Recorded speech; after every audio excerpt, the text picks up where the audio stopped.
USA Today Sports, let me repeat that.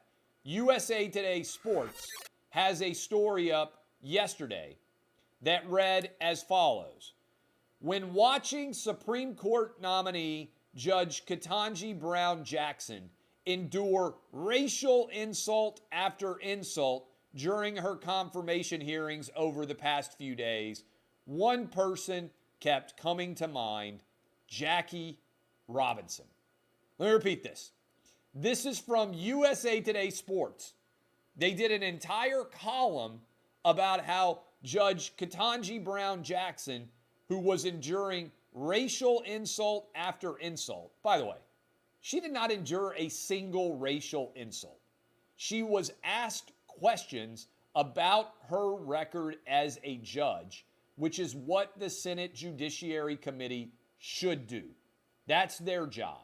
Their job is to examine the professional record of someone who would get a lifetime appointment to the Supreme Court.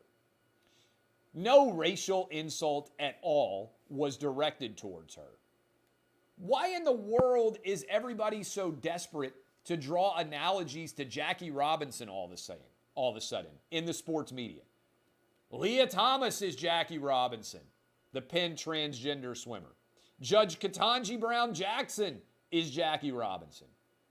Every time I think the woke sports media can't get more left-wing and dumber, they go on and get more left-wing and dumber. It is absolute madness that USA Today Sports, again, USA Today Sports would have a column like this, which has absolutely nothing to do with the world of sports at all in any way imaginable.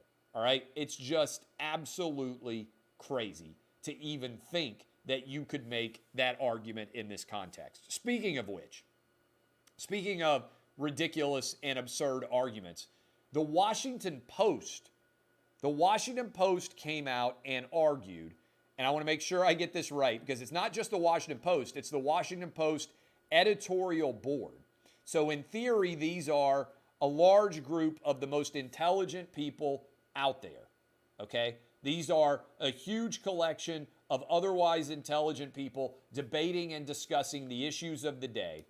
The Washington Post official editorial board opinion. Republicans boast they have not pulled a Kavanaugh.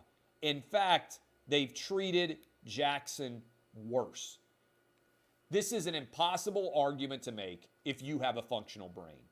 Brett Kavanaugh was grilled about things that had nothing whatsoever to do with his potential standing as a judge. Left-wingers came roaring in and made up, and yes, I am saying made up, sex accusations against Brett Kavanaugh from when he was a minor. The most credible of those accusers was Christine Blasey Ford, who said she didn't know what year this incident occurred. She didn't know what house this incident occurred in.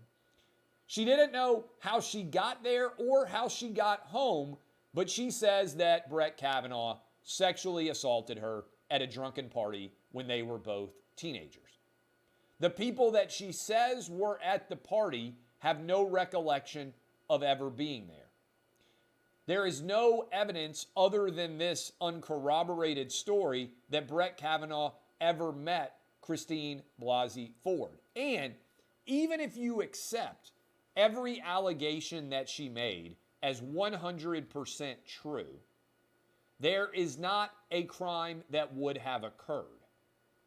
It didn't happen based on all the evidence. It was a lie, yet Democrats went line by line through Brett Kavanaugh's high school yearbook, grilling him on what every superlative meant inside of that yearbook. They attempted to call high school friends in an effort to get him to not be seated on the Supreme Court.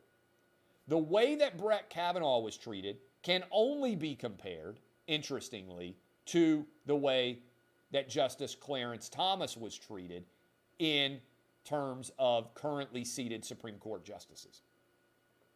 Ketanji Brown Jackson was only quizzed about her professional career and what she believes and what qualification she has as a jurist. That's it. That's all she was asked about. It's embarrassing that the Washington Post, which carried the water for all of these absurd accusations, it's embarrassing that the Washington Post editorial board, this is not one person, this is the entire editorial board, would reach and render this opinion. It is without any merit at all. It is a pathetic attempt to compare the two at all.